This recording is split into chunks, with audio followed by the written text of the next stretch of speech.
Hi hello ನಮಸ್ತೆ. ವೀರಶೈವಾಸ್ kitchen ಕಡೆಯಿಂದ ಮತ್ತೊಮ್ಮೆ ಸ್ವಾಗತ. ಇನ್ನೇನು ವರಮಹಾಲಕ್ಷ್ಮಿ ಹಬ್ಬ ಬಂತು. ಮನೆಯಲ್ಲೇ ನಿಪ್ಪಟ್ಟು ಚಕ್ಲಿ ಎಲ್ಲ ಮಾಡಬೇಕು. ಅದರಲ್ಲಿ ನಿಪ್ಪಟ್ಟು ಹೇಗೆ ಮಾಡೋದು ಅಂತ ನಾನು ಇವತ್ತು ಹೇಳ್ಕೊಡ್ತಾ ಇದ್ದೀನಿ.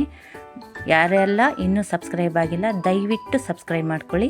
ಈಗ ಮೊದಲಿಗೆ ಕಡಲೆಕಾಯಿ ಬೀಜನ 1 ಕಪ್ಪು, ಹಾಗೆ ಕಡಲೆಯನ್ನು 1 ಕಪ್ಪು ತೆಗೆದುಕೊಂಡು ಕೆಂಪಗೆ ಹುರ್ಕೊಳ್ಳಿ.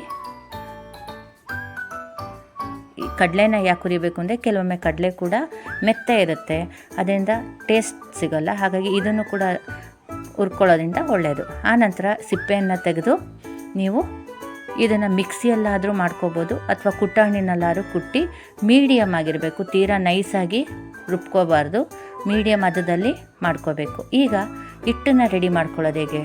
ತುಂಬ ಈಸಿ. ನಾವು ಹಿಂದಿನ ಕಾಲದಾಗೆ ಕುಸುಲಕ್ಕಿ ಅದು ಇದು ನೆನೆ ಹಾಕಿ ಮಾಡೋ ಅವಶ್ಯಕತೆ ಇಲ್ಲ.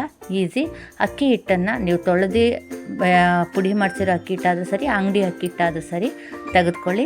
3 ಕಪ್ಪು ಅಕ್ಕಿ ಹಿಟ್ಟು, ಹಾಗೆ 1 ಕಪ್ಪು ಕಡಲೆ ಹಿಟ್ಟು, ಹಾಗೆ ಜೀರಿಗೆ, ಹಾಗೆ ಅಚ್ಚ ಖಾರದ ಪುಡಿ, ಹಾಗೆ ಕೊತ್ತಂಬರಿ, ಕರಿಬೇವು, ಹಾಗೆ ಕುಟ್ಟಿ ನೋಡಿ ಈ ಹದದಲ್ಲಿ ಕುಟ್ಕೊಂಡಿದೆ. ಕುಟ್ಟಿ ಪುಡಿ ಮಾಡಿದ ಕಡಲೆಕಾಯಿ ಬೀಜ, ಕಡಲೆ, ಹಾಗೆ ರುಚಿಗೆ ತಕ್ಕಷ್ಟು ಉಪ್ಪು, ಹಾಗೆ ಖಾರಕ್ಕೆ ಇನ್ನೊಂದು ಸ್ವಲ್ಪ ಆಗಾಗ ಮಧ್ಯೆ ಮಧ್ಯೆ ಖಾರ ಸಿಗೋದಕ್ಕೋಸ್ಕರ ಚಿಲ್ಲಿ ಫ್ಲೇಕ್ಸನ್ನು ಯೂಸ್ ಮಾಡ್ತಾಯಿದ್ದೀನಿ ನಾನು.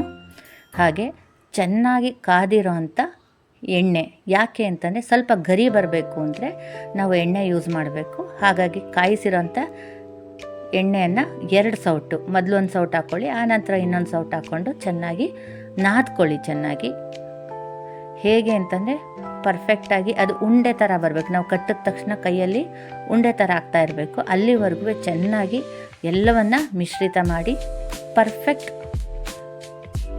ಅದಕ್ಕೆ ಬರುತ್ತೆ. ನಾವು ಅಂಗಡಿನಲ್ಲಿ ತಂದು ಯಾವ ಎಣ್ಣೆಲಿ ಕರೆದಿರ್ತಾರೋ ಏನು ಮಾಡಿರ್ತಾರೋ ಅನ್ನೋ ಕನ್ಫ್ಯೂಷನ್ ಬೇಡ.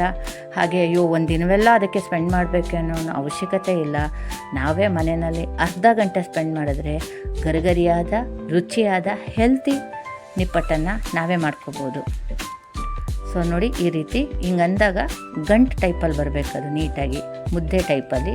ಆಗ ನಿಮಗೆ ಅದು ನಾದಿದೆ ಅಂತ. ಸೊ ಒಂದು ಸತಿ ಯಾವುದಕ್ಕೂ ಉಪ್ಪನ್ನು ರುಚಿ ನೋಡ್ಕೊಂಬಿಡಿ ಈಗಲೇ. ಸೊ ಹದವಾಗಿ ಕರೆಕ್ಟಾಗಿದೆ, ಖಾರ ಎಲ್ಲ ಕರೆಕ್ಟಾಗಿದೆ ಅಂದಾಗ ನೀವು ತಣ್ಣೀರಲ್ಲಾದ್ರೂ ಕಲಿಸ್ಕೋಬೋದು ಅಥವಾ ಬಿಸಿನೀರಲ್ಲಾದ್ರೂ ಕಲಿಸ್ಕೋಬೋದು. ಸೊ ನಾನಿಲ್ಲಿ ತಣ್ಣೀರಿನಲ್ಲೇ ಕಲಿಸಿದ್ದೀನಿ. ಸೊ ಚೆನ್ನಾಗಿ ಚಪಾತಿ ಹಿಟ್ಟನ್ನ ಅದಕ್ಕೆ ಸ್ಮೂತ್ನೆಸ್ ಆಗೋ ಹಾಗೆ ಕಲಿಸ್ಕೊಳ್ಳಿ.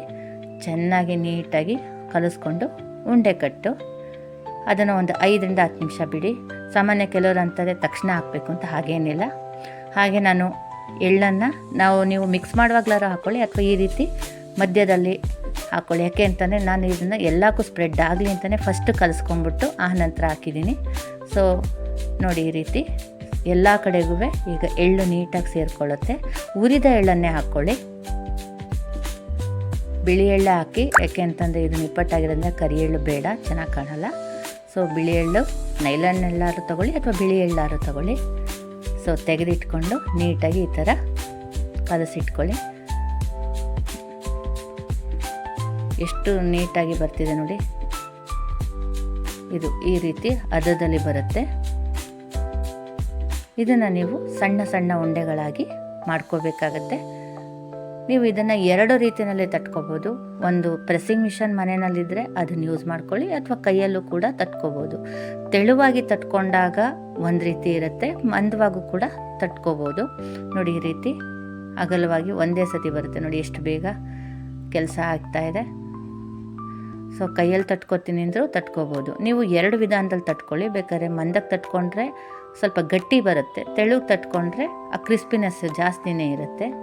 ಸೊ ನೀವು ಎಣ್ಣೆ ಕಾದಿದೆಯಾ ನೋಡಿಕೊಂಡು ಅದಕ್ಕೆ ಒಂದೊಂದಾಗಿ ಹಾಕ್ಕೊಳ್ತಾ, ನೀವು ಜಾಸ್ತಿ ಎಣ್ಣೆನ ಬಳಸಿ ದೊಡ್ಡ ಬಾಣಲಿಲಿ ಬಳಸೋದಾದರೆ ಒಟ್ಟಿಗೆ 4-5 ಕೂಡ ಹಾಕ್ಕೋಬೋದು.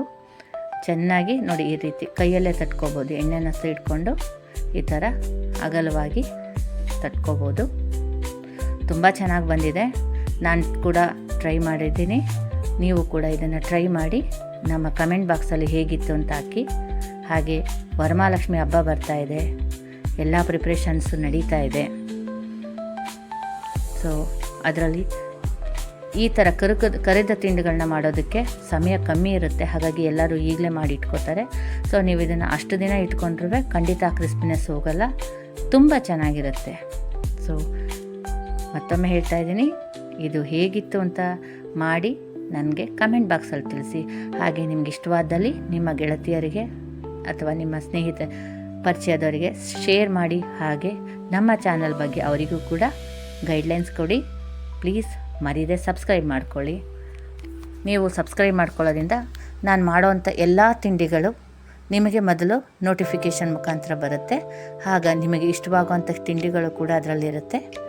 ಸೊ ನೋಡಿ, ರೆಡಿಯಾಗಿದೆ ನೋಡಿ, ಎಷ್ಟು ವಾವ್, ಅಷ್ಟು ನೀಟಾಗಿ ಗರಿಗರಿಯಾಗಿ ಸಿಗುತ್ತೆ. ಮಕ್ಕಳಿಗೂ ಕೂಡ ತುಂಬ ಇಷ್ಟ ಆಗುತ್ತೆ. ಖಾರ ನೋಡ್ಕೊಂಡು ಮಾಡಿ. ಇನ್ನಷ್ಟು ಅಡುಗೆಗಳಿಗೆ ನಮ್ಮ ಚಾನಲನ್ನು ವೀಕ್ಷಿಸ್ತಾ ಇರಿ. ನಿಮ್ಮ ಸಮಯವನ್ನು ನನಗಾಗಿ ಕೊಟ್ಟಿದ್ದಕ್ಕೆ ಧನ್ಯವಾದಗಳು. ಹಾಗೆ ವೀರಶೈವಾಸ್ ಕಿಚನ್ ಕಡೆಯಿಂದ ಧನ್ಯವಾದಗಳು.